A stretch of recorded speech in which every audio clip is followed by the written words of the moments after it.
नमस्ते बच्चों, मैं मनीषा गोखले आशीष हिंदी क्लासेस में आप सभी का स्वागत है। बच्चों, आज मैं आपको आपकी पाठ्य पुस्तक स्पर्श भाग 1 से पहली कहानी दुख का अधिकार पढ़कर एक्सप्लेन करूंगी। तो चलिए शुरू करते हैं। दुख का अधिकार यह यशपाल जी द्वारा लिखी गई एक कहानी है। यशपाल जी का जन्म सन 1903 में फिरोजपुर छावनी में हुआ था। इन्होंने अपनी उच्च शिक्षा लाहौर से प्राप्त की। विद्यार्थी काल से ही, क्योंकि वह समय था जब हमारा देश ब्रिटिशरों से लड़ रहा था, आंदोलन चल रहे थे, तो अपने स्कूल टाइम से ही ये क्रांतिकारी गतिविधियों में भाग लेते रहे हैं, उससे जुड़े रहे हैं और इन्होंने हमेशा सामाजिक और आर्थिक समानता का समर्थन किया। इनके प्रमुख उपन्यास थे देशद्रोही, पार्टी कामरेड, दादा कामरेड, झूठा सच तथा तेरी मेरी उसकी बात। इनके प्रमुख कहानी संग्रह है ज्ञानदान, पिंजड़े की उड़ान और फूलों का कुर्ता। वर्ग संघर्ष, मनोविश्लेषण और पेना व्यंग, ये इनकी कहानियों की प्रमुख विशेषताएं रही है। दुख का अधिकार भी सामाजिक असमानता पर, मतलब गरीबों और अमीरों के साथ जो भेदभाव होते हैं उसको ध्यान में रखकर लिखी गई एक कहानी है। तो चलिए शुरू करते हैं। दुख का अधिकार। मनुष्यों की पोशाकें उन्हें विभिन्न श्रेणियों में बांट देती है। यहाँ पर राइटर यह बताना चाहता है कि हमारा जो अटायर होता है, हमारा जो पहनावा होता है, हमारी जो वेशभूषा होती है, उससे हमारी क्लास डिसाइड होती है। हमारे कपड़े देखकर सामने वाला यह अंदाजा लगाता है कि यह लोअर क्लास का है या मिडिल क्लास का है या हायर क्लास का है। यूजुअली जो हायर क्लास के लोग रहते हैं वो बड़े फैशनेबल और ब्रांडेड कपड़े पहनते हैं। प्रायः पोशाक ही समाज में मनुष्य का अधिकार और उसका दर्जा निश्चित करती है। तो समाज में हमारी क्या रिस्पेक्ट होगी, हमें किस चीज का अधिकार होगा, यह हमारा अटायर या हमारा पहनावा डिसाइड करता है। वह हमारे लिए अनेक बंद दरवाजे खोल देती है। फॉर एग्जाम्पल, यहाँ पर मतलब कई हमारे लिए चांसेस यह लेकर आती है, अपॉर्चुनिटी लेकर आती है। जैसे कि अगर आप 5 स्टार होटल में जा रहे हैं, अगर आप बिल्कुल अच्छे कपड़े पहन कर जा रहे हैं, तो वहाँ का जो सिक्योरिटी गार्ड है वो आपको रिस्पेक्ट देगा, अंदर ले जाएगा। और अगर कोई फटे पुराने कपड़े पहनकर वहाँ जाएगा तो सिक्योरिटी गार्ड उसे अंदर जाने की परमिशन नहीं देगा। परंतु कभी ऐसी भी परिस्थिति आ जाती है कि हम जरा नीचे झुक कर समाज की निचली श्रेणियों की अनुभूति को समझना चाहते हैं। उस समय यह पोशाक ही बंधन और अड़चन बन जाती है।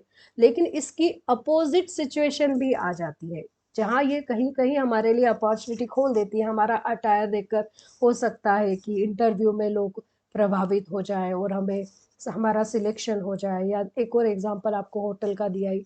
लेकिन इसके विपरीत हमारे जो अच्छे कपड़े होते हैं वो हमारे लिए बंधन भी बन जाते हैं, ऑब्स्टेकल भी बन जाते हैं। जब हम चाहते हैं कि हम गरीब लोगों की भावनाओं को समझें, उस समय जब हम नीचे झुककर उन गरीब लोगों से बात करना चाहते हैं, उस समय हमारा जो पहनावा होता है वह हमें रोक देता है। जैसे वायु की लहरें कटी हुई पतंग को सहसा भूमि पर नहीं गिर जाने देती, उसी तरह खास परिस्थितियों में हमारी पोशाक हमें झुक सकने से रोके रहती है। तो यहाँ पर राइटर आपके लिए एक एग्जाम्पल दे रहा है कटी हुई पतंग का। आपने देखा होगा, अगर आप एक पत्थर ऊपर उछालते हैं तो वह सीधे नीचे आकर गिरता है, लेकिन अगर आप कोई पेपर या हल्की चीज ऊपर उछालेंगे तो वो हवा में लहराते हुए नीचे आती है। वैसे ही कटी हुई पतंग, जो पतंग कट जाती है, वो भी जब नीचे आती है तो सीधे नीचे नहीं गिरती है, हवा के साथ वो लहराते हुए धीरे धीरे नीचे गिरती है। उसी तरह राइटर कह रहा है कि जब हम किसी गरीब से बात करना चाहते हैं, उसके साथ बैठना चाहते हैं, उस समय हमें झुकने से हमारी ये जो पोशाक है, हमारा जो पहनावा है, वो रोक देती है। वो कहती है कि अगर हम ऐसा करेंगे तो लोग क्या कहेंगे, और फिर हम संकोच में रह जाते हैं। बाजार में फुटपाथ पर कुछ खरबूजे डलिया में और कुछ जमीन पर बिक्री के लिए रखे जान पड़ते। तो यहाँ पर राइटर बता रहा है कि खरबूजे बेचने वाली है और उसके खरबूजे जमीन पर बिक्री के लिए रखे हुए हैं। खरबूजों के समीप एक अधेड़ उम्र की औरत बैठी रो रही है। तो जो खरबूजे बेचने वाली है उस महिला की उम्र कैसी है, मिडिल एज्ड है, प्रौढ़ महिला है, 50s की, 45-50s की उम्र है उसकी। खरबूजे बिक्री के लिए थे, मतलब समझ में आ रहा था कि वह वाटरमेलन सेल कर रही है, वो बिक्री के लिए बेचने के लिए लाई है, परंतु उन्हें खरीदने के लिए कोई कैसे आगे बढ़ता, कोई आगे बढ़ ही नहीं पा रहा था। और उसका रीजन क्या था कि जो महिला है जो वो खरबूजे बेचने आई थी, वह खरबूजों को बेचने वाली तो कपड़े से मुंह छिपाए, सिर को घुटनों पर रखे फफक फफक कर रो रही थी। जो महिला थी वह खरबूजे बेचने की बजाय, जोर जोर से आवाज देने की बजाय, अपना मुंह छुपाकर जोर जोर से रो रही थी। इस कारण कोई भी हिम्मत नहीं कर पा रहा था कि उसके पास आकर उससे पूछे कि खरबूजे का दाम क्या है। पड़ोस की दुकानों के तख्तों पर बैठे या बाजार में खड़े लोग घृणा से उसी स्त्री के संबंध में बात कर रहे थे।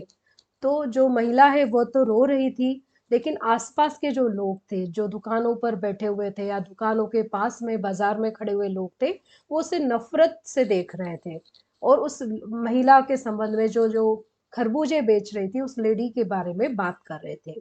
उस स्त्री का रोना देखकर मन में व्यथा सी उठी, पर उसके रोने का कारण जानने का उपाय क्या था। तो राइटर कह रहा है कि उस महिला को रोते हुए देखकर राइटर के मन में बहुत दुख हुआ, पर उसको समझ में नहीं आ रहा था कि वो कैसे उसके रोने का कारण जाने। फुटपाथ पर उसके समीप बैठ सकने में मेरी पोशाकी व्यवधान बन पड़ी। व्यवधान मतलब अड़चन, बाधा, ऑब्स्टेकल। तो फुटपाथ पर उस महिला के पास जाकर बैठकर उससे बात करने में राइटर कह रहा है कि उसकी जो अटायर था, उसका जो पहनावा था, वही अड़चन बन गई। उसी ने उसे रोक लिया कि तुम कैसे इतने अच्छे कपड़े पहनकर उस गरीब औरत के पास बैठ सकते हो। एक आदमी ने घृणा से एक तरफ थूकते हुए कहा, क्या जमाना है, जवान लड़के को मरे पूरा दिन नहीं बीता और यह बेहया दुकान लगा के बैठी है। तो जो एक आदमी था वो उसकी बुराई करते हुए ये कहने लगा कि जब इसके घर में दुख है, बेटा मर चुका है, और फिर भी यह बेशरम, जिसको दुख नहीं हो रहा है और यहाँ पर दुकान लगाकर, मतलब शॉप, मतलब फुटपाथ पर खरबूजे बेचने के लिए बैठ गई है। दूसरे साहब अपनी दाढ़ी खुजाते हुए कह रहे थे, अरे, जैसी नीयत होती है अल्लाह भी वैसी ही बरकत देता है। तो वो यही कह रहे थे कि देखो ये लालची है, इसलिए इसको भगवान का आशीर्वाद नहीं मिल रहा है, कोई लाभ नहीं मिल रहा है। आपका इरादा, आपका उद्देश्य जैसा होता है वैसा ही भगवान आपको देता है। तो वो भी इस महिला के बारे में बुराई कर रहे थे कि ये लोग गरीब क्यों है, क्योंकि इनकी नीयत खराब है। सामने के फुटपाथ पर खड़े एक आदमी ने दिया सलाई की तीली से कान खुजाते हुए कहा, दिया सलाई मतलब माचिस, माचिस की तीली से वो कान खुजा रहा था और वो कहने लगा कि अरे, इन लोगों का क्या है, ये कमीने लोग रोटी के टुकड़े पर जान देते। मतलब यहाँ पर उन्होंने पूरी जो लोअर कैटेगरी के लोग हैं, जो गरीब लोग हैं, उनके बारे में क्या कहना शुरू कर दिया कि गरीब लोगों में भावनाएं होती ही नहीं है, वो केवल खाने और पैसे के पीछे पागल रहते हैं। उसके लिए वो कुछ भी कर सकते हैं, अपनी जान भी दे सकते हैं। इनके लिए बेटा बेटी, खसम लुगाई, धर्म ईमान सब रोटी का टुकड़ा है। तो इनके लिए संबंध कुछ भी मायने नहीं रखते, संबंधों का इनके लिए इम्पोर्टेंस नहीं होता है। चाहे उनके बच्चे हो या पति पत्नी हो या धर्म हो, ईमान हो, ईमानदारी भी इन लोगों में नहीं होती। धर्म का ये पालन नहीं करते, अपने परिवार के लिए कुछ नहीं करते हैं। इनको केवल क्या चाहिए, दो समय खाना चाहिए, उसके लिए कुछ भी करने के लिए तैयार रहते हैं। तो इस तरह से एक और आदमी ने उस महिला के बारे में या उस महिला जैसे गरीब लोगों के बारे में बुरा भला कहा। परचून की दुकान पर बैठे लाला जी ने कहा, अरे भाई, उनके लिए मरे जिए का कोई मतलब ना हो, पर दूसरे के धर्म ईमान का तो ख्याल करना चाहिए। तो जो लाला जी एक परचून की दुकान पर, ग्रोसरी की दुकान पर बैठे थे, उन्होंने कहा कि भले ही इनके लिए धर्म ईमान कुछ नहीं होता, किसी के मरने से इनको फर्क नहीं पड़ता, पर दूसरों के धर्म का तो ध्यान रखना चाहिए। अब इनका जवान बेटा मरा है कल, घर में सूतक है, सूतक है मतलब ये ऐसे लोग छूत दूसरे लोगों के यहाँ जाते नहीं है, घर में रहते हैं 13 दिन तक, और यह यहाँ पर सड़क पर बाजार में आकर खरबूजे बेचने बैठ गई है। अब अगर इसके खरबूजे हजार आदमी आते जाते हैं। कोई क्या जानता है किसके घर में सूतक है? कोई इसके खरबूजे खा ले तो उसका ईमान धर्म कैसे रहेगा? क्या अंधेर है? तो यहाँ पर जो लाला जी है वो धर्म की बात कर रहे हैं। वो कह रहे हैं कि जब सूतक है तो इसके लाए हुए खरबूजे कोई कैसे खा सकता है? अगर वो खाएगा तो उसका भी धर्म भ्रष्ट हो जाएगा। कम से कम इसको इस बात का तो ख्याल करना चाहिए था। सूतक के दिनों में तो इसे बाजार में खरबूजे बेचने नहीं आना चाहिए था। पास पड़ोस की दुकानों से पूछने पर पता चला उसका 23 बरस का जवान लड़का था। घर में उसकी बहू और पोता पोती है। तो फिर जब राइटर ने अड़ोस पड़ोस के लोगों से पूछा कि क्या बात है, ये महिला क्यों रो रही है, क्या हो गया है, तो उन लोगों ने बताया कि इस महिला का 23 ईयर्स का 23 साल का एक जवान लड़का था। उसकी पत्नी है घर में, मतलब उस बूढ़ी औरत की बहू है, बच्चे हैं, पोता पोती है। और वो जो लड़का है वह शहर के पास 1.5 बीघा भर जमीन में कचियारी मतलब सब्जियां फल उगाकर परिवार का निर्वाह करता है, मतलब परिवार चलाता है, परिवार का खर्चा निकालता है। खरबूजों की डलिया बाजार में पहुंचाकर कभी लड़का स्वयं सौदे के पास बैठ जाता है, कभी माँ बैठ जाती है। मतलब या तो कभी वो खुद खरबूजे बेचने के लिए बाजार में बैठता है और कभी उसकी माँ बाजार में बैठती है, और इस तरह से खरबूजे और सब्जियां बेचकर वो अपना जीवन निर्वाह करते हैं या जीवन चलाते हैं या गुजारा करते हैं। लड़का परसों सुबह मुंह अंधेरे बेलों में से पके खरबूजे चुन रहा था। तो यह बताया गया है कि 2 दिन पहले जब लड़का सुबह सुबह के समय बाजार में खरबूजे बेचने के लिए बेलों से अच्छे पके हुए खरबूजे तोड़ रहा था, तब गीली मेड़ की तरावट में विश्राम करते हुए एक सांप पर लड़के का पेट पड़ गया। तो अंधेरा होने के कारण उसका ध्यान नहीं गया, और जो खेत के चारों तरफ मेड़ बनी हुई थी, उस मेड़ में एक सोते हुए सांप के ऊपर उसका पैर पड़ गया और सांप ने अपने को बचाने के चक्कर में उसे डस लिया। सांप ने लड़के को डस लिया। लड़के की बुढ़िया माँ बावली होकर ओझा को बुला लाई। अब गरीब औरत थी, पढ़ी लिखी नहीं थी, वो परेशान हो गई, बेटे को सांप ने काट लिया, तो वो तुरंत ओझा को ले आई, जिसने झाड़ना फूकना हुआ, नागदेव की पूजा हुई। पूजा के लिए दान दक्षिणा चाहिए। घर में जो कुछ आटा और अनाज था दान दक्षिणा में उठ गया। तो यहाँ पर जो गुड़िया थी वो चूंकि अनपढ़ थी, गरीब थी, तो वो घबराहट में एक ओझा को बेटे के इलाज के लिए लेकर आ गई।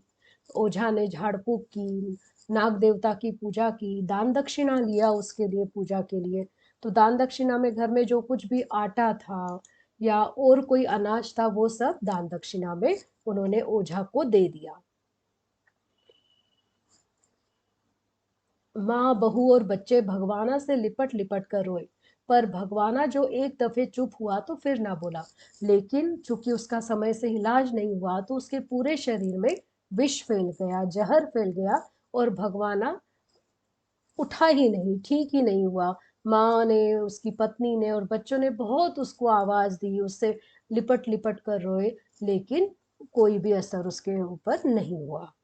सर्प के विष से उसका सारा बदन काला पड़ गया, तो जहर के कारण उसका धीरे धीरे उसका शरीर जो था काला नीला हो गया। जिंदा आदमी नंगा भी रह सकता है, परंतु मुर्दे को नंगा कैसे विदा किया जाए? अब कफन तो चढ़ाना पड़ता है, जब कोई व्यक्ति की मृत्यु होती है तो उसे नया कपड़ा पहनाया जाता है। उसके लिए तो बजाज की दुकान से नया कपड़ा लाना ही होगा, चाहे उसके लिए माँ के हाथों के छन्नी कपड़ा ही क्यों ना बिक जाए। अब चूंकि घर में पैसे तो ज्यादा थे नहीं, तो बूढ़ी औरत के हाथों में जो हल्के फुल्के गहने थे वह भी उसे बेटे के अंतिम संस्कार के लिए बेचने पड़े। भगवाना परलोक चला गया, घर में जो कुछ चूनी भूसी थी सो उसे विदा करने में चली गई। तो इस तरह से जो भगवाना था उसकी तो मृत्यु हो गई, जो घर में जो कुछ सामान था वो भी उसके अंतिम संस्कार में और उसके इलाज में खत्म हो गया। बाप नहीं रहा तो क्या, लड़के सुबह उठते ही भूख से बिलबिलाने लगे। अब बच्चे तो बच्चे होते हैं, उन्हें भूख तो लगती है, तो पिताजी के दुख में ऐसा तो नहीं होगा कि उनकी भूख खत्म हो जाएगी। बच्चे सुबह उठे और भूख के कारण वो रोने लगे। दादी ने उन्हें खाने के लिए खरबूजे दे दिया। बूढ़ी औरत क्या करती, घर में कुछ खाने के लिए तो था नहीं, तो जो खरबूजे थे वो काट कर उसने बच्चे को दे दिए। लेकिन बहू को क्या देती?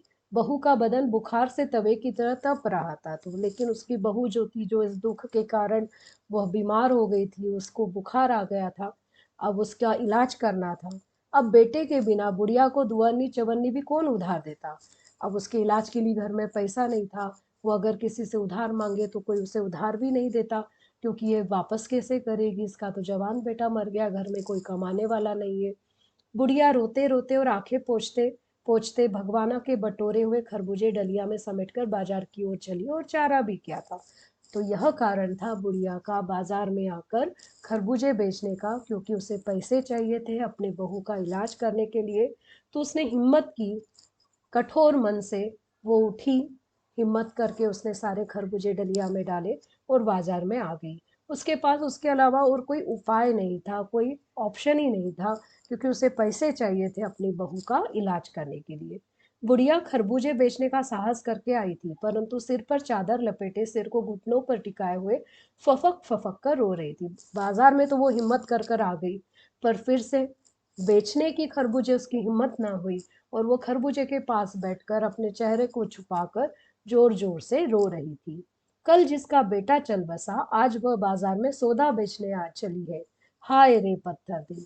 तो आज लेखक को इस बात का दुख हो रहा है कि जिस महिला का बेटे की मृत्यु कल हुई थी, वह आज बाजार में खरबूजे बेचने के लिए आई हुई है। लोग उसे पत्थर दिल कह रहे हैं कि उसको तो दुख ही नहीं है, पर उसकी मजबूरी का अंदाजा कोई भी लगा नहीं रहा है, और लेखक को भी इस बात का दुख हो रहा है। उस पुत्र वियोगिनी के दुख का अंदाजा लगाने के लिए पिछले साल अपने पड़ोस में पुत्र की मृत्यु से दुखी माता की बात सोचने लगा। तो उस बूढ़ी औरत के दुख को देखकर, जिसके बेटे की परसों मृत्यु हो गई है, उसका बेटा मर गया है सांप के काटने से, उसको देखकर लेखक को अपने पड़ोस की एक औरत की याद आई। उसका भी पिछले साल बेटा मर गया था। वह संभ्रात महिला पुत्र की मृत्यु के बाद 2.5 साल तक पलंग से उठ ना सकी। अब चूंकि वो जो महिला थी, वो अमीर परिवार से थी, उसके घर में हर तरह की सुख सुविधाएं थी। तो जब उसके बेटे की मृत्यु हुई, तो उसका जो दुख था वो उसको इतना ज्यादा, वो दुखी रही कि वह 2.5 मास मतलब 2.5 मंथ तक पलंग पर लेटी रही, दुख के कारण बीमार सी पड़ी रही। उन्हें 15-15 मिनट बाद पुत्र वियोग में मूर्छा आ जाती, मतलब वो महिला बेहोश हो जाया करती थी, और अगर बेहोश न हो, मूर्छा न आने की अवस्था में आंखों से आंसू न रुक सकते थे, और पूरे समय उस महिला की आंखों से आंसू आते रहते थे। वह रोती रहती थी, उसका दुख खत्म ही नहीं होता था, ना ही उसमें हिम्मत आती थी। वो बस बिस्तर पर 2.5 महीने तक पड़ी हुई थी। दो दो डॉक्टर हरदम सिरहाने बैठे रहते थे। अब उस महिला की ऐसी कंडीशन होने की वजह से, अब चूंकि पैसे वाले थे, तो उस महिला के पास दो दो डॉक्टर रहते थे, जो हमेशा उसका बीपी चेक करते रहते थे, उसके बाकी सब उसको मेडिसिन देते रहते थे, क्योंकि वो खाना पीना उसने छोड़ दिया था। बस वो रोती रहती थी। हर दम सिर पर बर्फ रखी जाती थी। उसके सिर पर कुछ परिणाम ना हो, इसलिए उसके सिर पर बर्फ रखी जाती थी, ठंडी पट्टियां रखी जाती थी। शहर भर के लोगों के मन उस पुत्र शोक से द्रवित होते थे, और शहर में जितने भी लोग थे जो उस महिला के बारे में बात करते थे, वो उसके बेटे के दुख को देखकर वो लोग भी दुखी हो जाते थे, बोलते थे कैसी कैसी कंडीशन हो गई है उस लेडी की, क्या हालत हो गई है उसकी, बेटा क्या गया, 2.5 साल से वो बेचारी पलंग से नहीं उठ पाई है, कितनी बीमार रहती है। तो इस तरह से लोग उसके दुख में दुखी हो जाते थे। ऐसी उस महिला की कंडीशन है। और वही ये जो महिला जो आज खरबूजे बेचने वहां बैठी है, वह है, और जिसे लोग उसके दुख को समझ नहीं पा रहे, बल्कि उसको बुरा भला कर रहे हैं। जब मन को सूझ का रास्ता नहीं मिलता, तो बेचैनी से कदम तेज हो जाते हैं। तो यहाँ राइटर इस ये जो डिफरेंस किया जा रहा है अमीर महिला के बेटे के मरने के बाद उसके साथ, या गरीब महिला के बेटे के मरने के साथ उसके साथ जो व्यवहार किया जा रहा है, या जो असमानता की जा रही है, उसके बारे में सोचकर लेखक का मन विचलित हो गया, बेचैन हो गया, और उसको समझ में नहीं आ रहा था कि क्या करूं। तो वह तेजी से आगे बढ़ने लगा। उसी हालत में नाक ऊपर उठाए राह चलतों से ठोकरे खाता में चला जा रहा था, और वो यही सोचते हुए कि ये कैसा समाज है जो गरीब महिला के मजबूरी को ना समझकर उसे बुरा भला कह रहा है, और एक समाज था जो अमीर महिला बेटे के दुख में दुखी 2.5 महीने तक बिस्तर पर पड़ी रही, तो उसके दुख में दुखी हो रहा था। ये जो अंतर, ये जो भेदभाव किया जा रहा था, या जो महिला की परेशानी थी, उसके बारे में सोचकर वो बहुत बेचैन हो गया, और वो बस इसी ख्यालों में लेखक आगे बाजार में बढ़ता रहा। कई बार वो लोगों से टकरा रहा था, पर फिर भी वो आगे बढ़ रहा था और उसके मन में यही विचार था, सोच रहा था, शोक करने, गम मनाने के लिए भी सहूलियत चाहिए, सुविधा चाहिए। मतलब अगर किसी को दुख है तो उस दुख को मनाने के लिए, गम करने के लिए भी आपके पास सुविधा होना चाहिए। अगर आपके पास जिम्मेदारियों का भार बहुत ज्यादा हो, रिस्पॉन्सिबिलिटीज बहुत ज्यादा हो, तो आप दुखी भी नहीं रह सकते हैं, जैसे कि उस बूढ़ी महिला के साथ हुआ। घर में बहू बीमार है, बच्चे भूखे हैं, कोई जिम्मेदारी उठाने वाला नहीं है। इस कारण उसे दूसरे ही दिन अपने दुख को दरकिनार करते हुए खरबूजे बेचने आना पड़ा। दुखी होने का भी एक अधिकार होता है, और यह अधिकार ऐसे लोगों को मिलता है जिनके पास सुविधा होती है। पर जिनके पास जिम्मेदारियां होती है, जो गरीब होते हैं, जो मजबूर होते हैं, उन्हें दुख करने के लिए भी समय नहीं होता है। उन्हें हिम्मत करके अपने काम पर जाना ही पड़ता है। तो लेखक को समाज का जो नजरिया है, जो महिला की मजबूरी को ना समझकर उसे लालची ठहरा रहा है, पत्थर दिल ठहरा रहा है, और उसे धर्म ईमान तोड़ने वाली बात की जा रही है उस महिला के बारे में, यह सब देखकर बहुत दुख हुआ और उसे लगा कि समाज में आर्थिक स्तर पर बहुत भेदभाव किया जाता है। गरीब लोगों को तो उनका दुख मनाने का भी अधिकार नहीं रहता है। बच्चों, आपको मेरा यह वीडियो कैसा लगा, कमेंट्स में ज़रूर लिखिएगा। मेरे वीडियो को लाइक और शेयर ज़रूर कीजिए। अगर आपने मेरे चैनल को सब्सक्राइब ना किया हो तो सब्सक्राइब कीजिए और बेल आइकन को दबाना ना भूलिए, ताकि आपको मेरे आने वाले वीडियोस की नोटिफिकेशन मिल सके। मैं जल्द ही अगला वीडियो लेकर आऊंगी। तब तक के लिए धन्यवाद।